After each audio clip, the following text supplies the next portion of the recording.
Hello दोस्तों, welcome to think smart Artcom classes.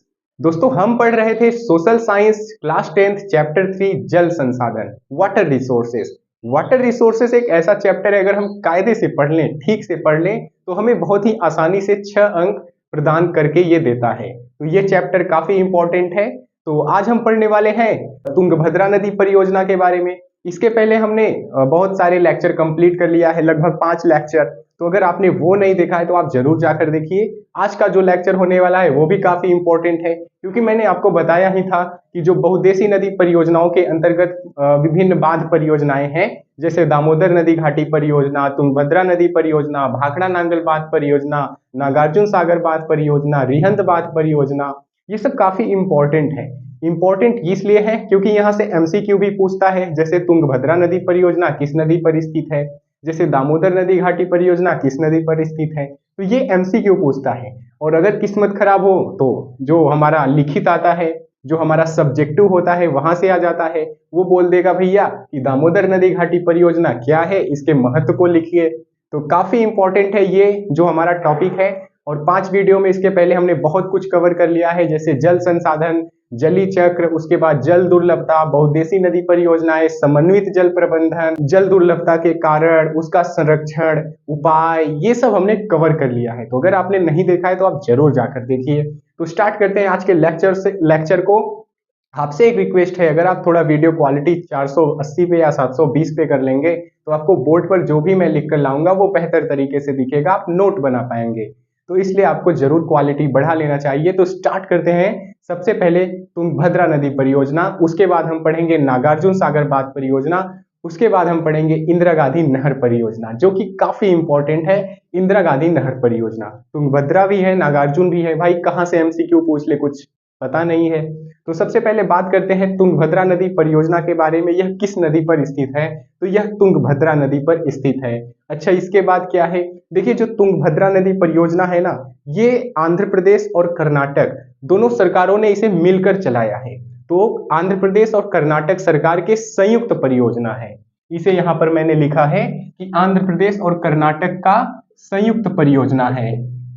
उसके बाद अगर हम बात करें तुंगभद्रा नदी परियोजना का उद्देश्य क्या है, तो लगभग सभी नदी परियोजनाओं का उद्देश्य एक ही है, जो हम पीछे पढ़ते आ रहे हैं। जैसे पहला है दोस्तों सिंचाई।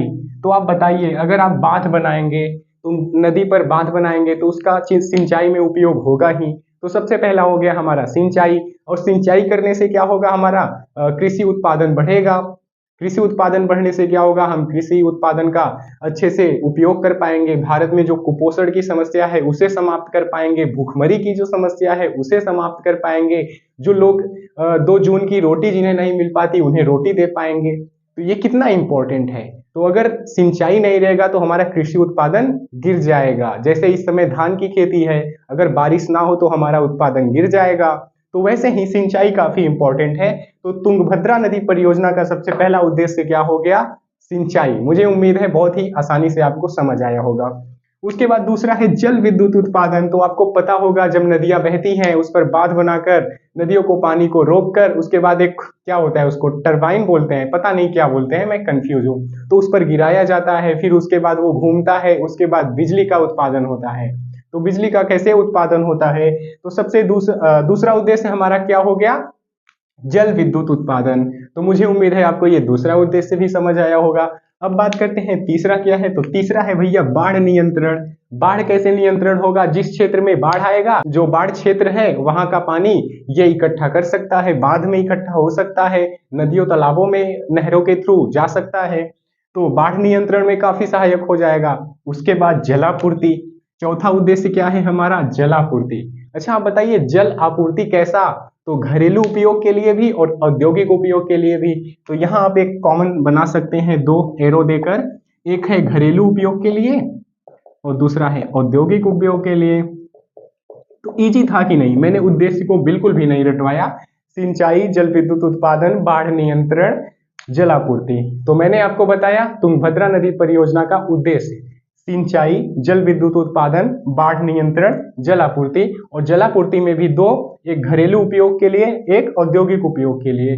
तो मुझे उम्मीद है आपको तुंगभद्रा नदी परियोजना के बारे में ये बेसिक जानकारी उसके बाद यहाँ पर उसका उद्देश्य समझ आ गया होगा। अब हम बात करते हैं इसके महत्व को।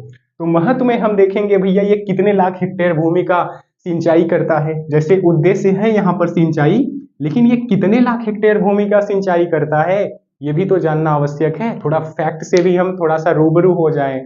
तो सबसे पहला है महत्व, 3 लाख हेक्टेयर भूमि की सिंचाई करता है। तो कितने लाख हेक्टेयर की? 3 लाख हेक्टेयर की सिंचाई करता है। और जितनी भी सारी परियोजनाएं हैं उसके पहले मैंने आपको सभी फैक्ट बताया है, तो फैक्ट भी आपका मैंने नहीं छोड़ा है जो एमसीक्यू में काम आ सकता है। उसके बाद है, अच्छा अगर 3 लाख हेक्टेयर भूमि की सिंचाई करेगा तो इससे क्या होता है, जो नदी परियोजनाएं होते हैं उससे विद्युत का उत्पादन होता है। तो विद्युत के उत्पादन के लिए जल विद्युत गृह बनाए गए हैं। तो यहाँ पर तुंगभद्रा नदी परियोजना के द्वारा मरीनाबाद, हम्पी और हासपेट नामक 3 जगह पर विद्युत गृह स्थापित किए गए हैं। विद्युत गृह स्थापित किए गए हैं और इन विद्युत से जो भी और इससे जो भी विद्युत गृह से जो भी विद्युत उत्पादन होता है उससे उद्योग धंधों में विद्युत की आपूर्ति की जाती है। और आपको पता ही है इसका एक महत्व सिंचाई है। भाई तुंगभद्रा नदी परियोजना है तो अगर उद्देश्य है सिंचाई तो भाई ये सिंचाई कर भी रहा है। तो एक उद्देश्य क्या हो गया, सिंचाई करना, सिंचाई के द्वारा कृषि विस्तार करना। तो ये कितना मतलब इजी था तुंगभद्रा नदी परियोजना। और एक इंपॉर्टेंट बात अभी मैं जस्ट इसके बाद आपको बताने वाला हूं, नागार्जुन सागर बांध परियोजना। भैया वो तो और भी इजी है और बहुत छोटा है, तो अगर आप इसे स्क्रीनशॉट लेना चाहते हैं तो आप ले सकते हैं। तो सबसे पहले ये बताओ, अभी जो इसके पहले मैंने आपको बताया तुंगभद्रा नदी परियोजना, इसके अंतर्गत 3 जल विद्युत गृह स्थापित किए गए हैं, उनका नाम क्या था? एक था मरीनाबाद, दूसरा था हम्पी और तीसरा आप लोगों को उसका नाम बताना है।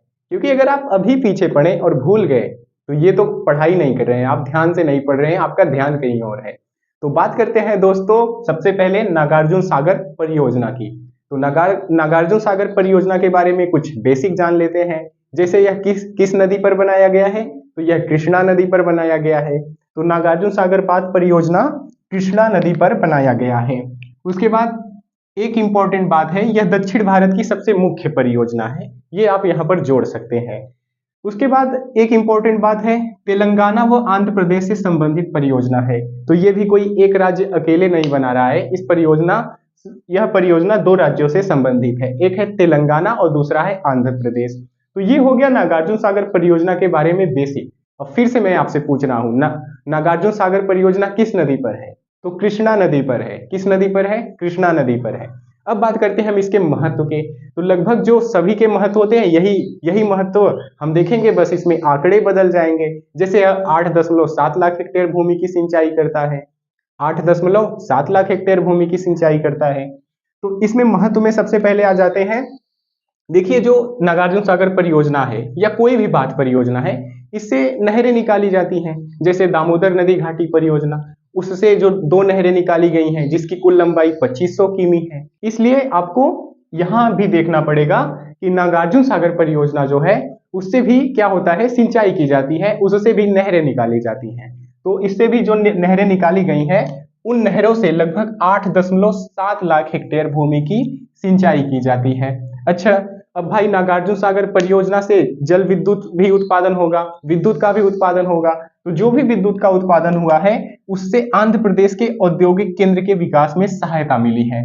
उससे आंध्र प्रदेश के औद्योगिक केंद्र के विकास में सहायता मिली है। उसके बाद मत्स्य पालन उद्योग को बढ़ावा मिला है। तो ये हो गया हमारा तीसरा महत्व। तीसरा महत्व क्या हो गया? मत्स्य पालन उद्योग को बढ़ावा मिला है। तो दोस्तों बात करते हैं इंदिरा गांधी नहर परियोजना की। इंदिरा गांधी नहर परियोजना के बारे में कुछ बेसिक जानकारी प्राप्त कर लेते हैं, फिर इसके उद्देश्य को समझ लेते हैं, फिर इसके महत्व को समझ लेते हैं। तो फिर हमारा आज का जो वीडियो है, आज का जो लेक्चर है समाप्त हो जाएगा।